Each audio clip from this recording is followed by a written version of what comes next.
children, you have already learned about the VSPR theory in the previous class. This theory, VSEPRT, mainly fails to explain the strength of the bonds. This is because the theory still depends on Lewis' concept of covalent bond formation.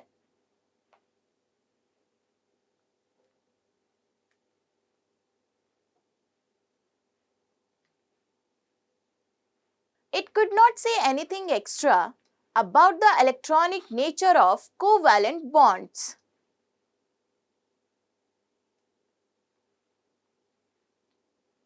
To describe covalent bonding, today we are going to learn a quantum mechanical model called valence bond theory, which has been suggested by Linus Pauling 1954. Let's start with the lesson. My name is Shushmita. You have learnt VSEPR theory was proposed by Sedgwick and Powell.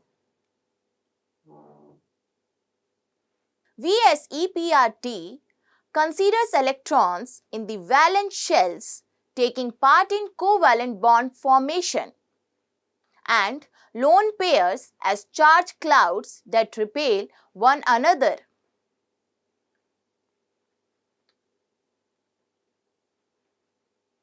VSEPR theory helps to predict the geometry of molecules. Lone pairs occupy more space around the central atom than bond pairs. VSEPRT mainly fails to explain the strength of the bonds. Learning outcomes. At the end of this session, you will be able to understand about postulates of valence bond theory, structure of compound,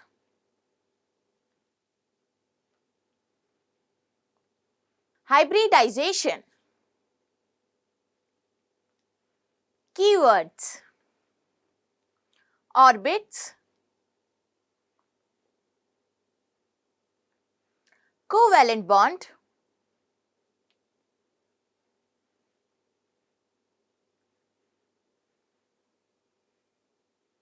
bond pair of the electron,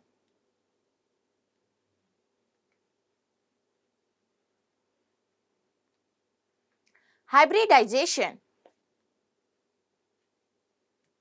Before starting the session, let's look at the concept map.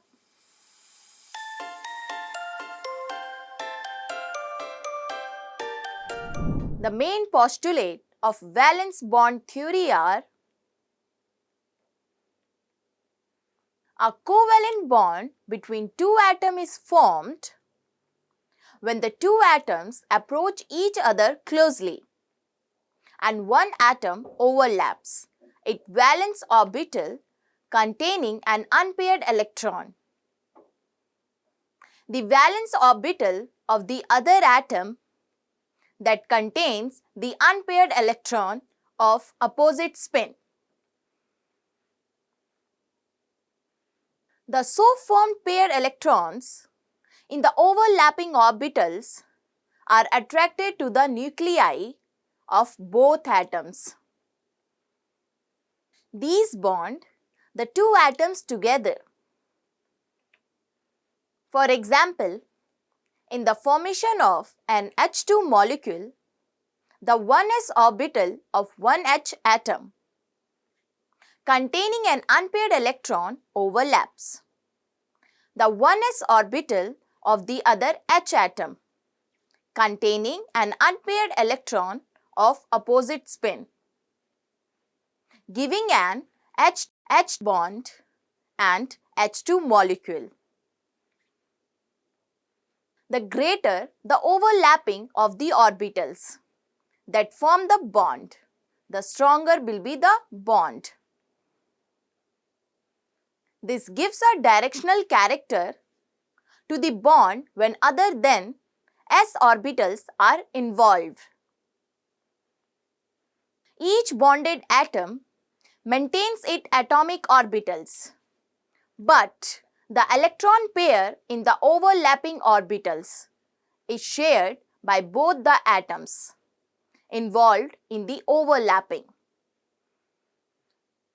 If two atoms form multiple bonds, between them the first bond is due to the overlaps of orbitals along the internuclear axis, giving a strong sigma bond.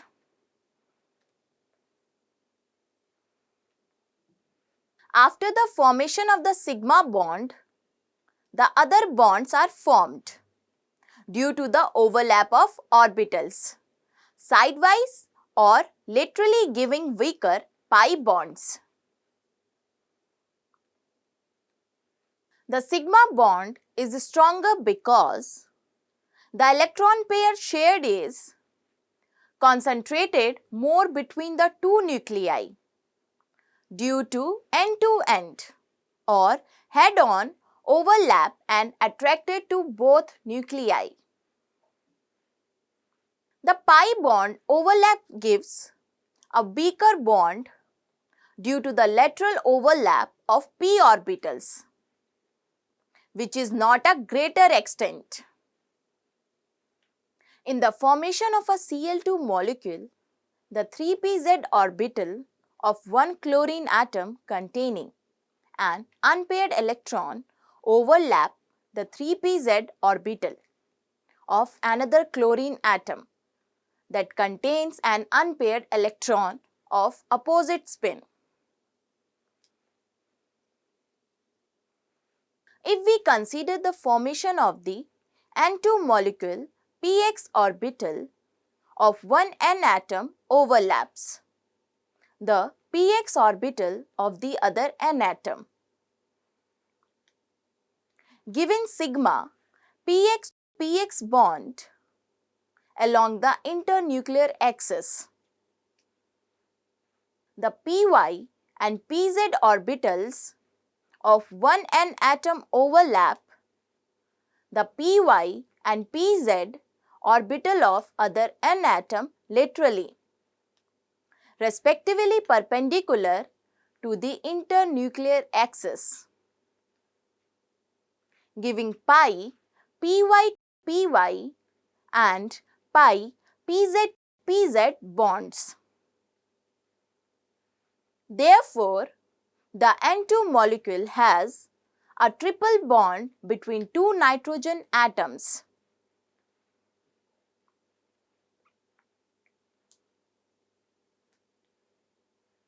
Now, we will discuss the formation of the BeCl2 beryllium chloride molecule. Be beryllium has electronic configuration 1s2, 2s2. It has no unpaired electrons. It is expected not to form covalent bonds, but it forms two covalent bonds, one each with two chlorine atoms.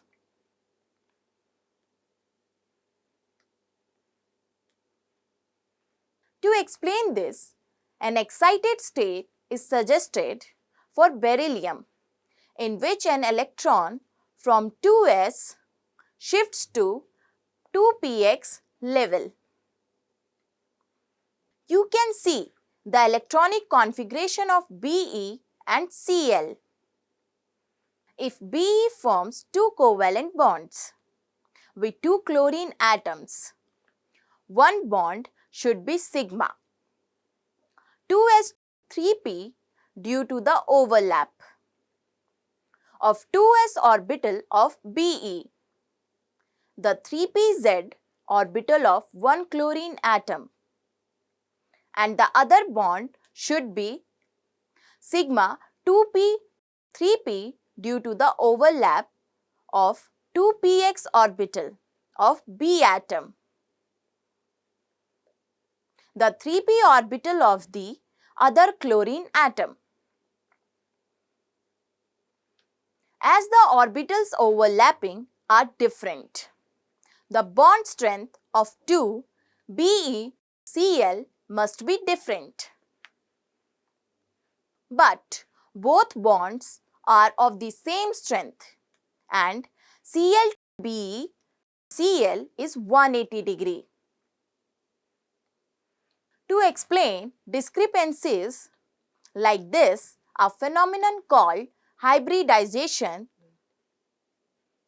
of atomic orbitals was proposed by Linus Pauling 1931. Hybridization is a phenomenon of intermixing of atomic orbitals of almost equal energy which are present in the outer cells of the atom and their reshuffling or redistribution into the same numbers of orbitals, but with equal properties like energy and shape. Be atom in its excited state allows a 2s orbital and 2px orbital which contain unpaired electrons to intermix and redistribute to two identical orbitals. As per Hund's rule, each orbital gets one electron. The new orbitals based on the types of orbitals that have undergone hybridization are called sp orbitals.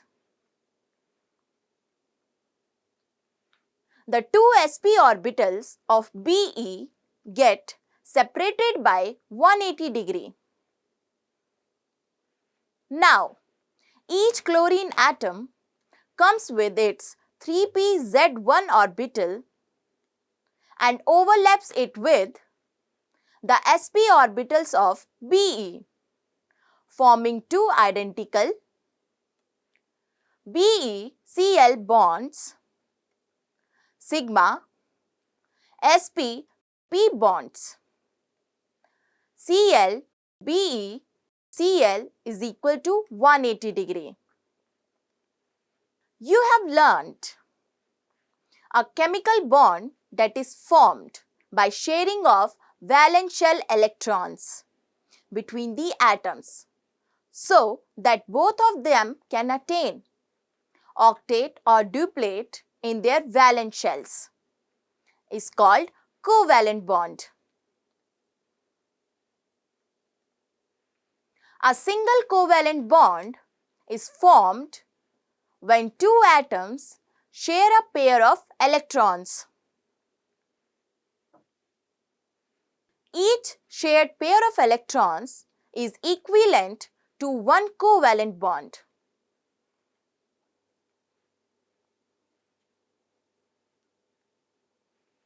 Electrons are not always shared equally between the atoms. In a covalent bond, this leads to bond polarity.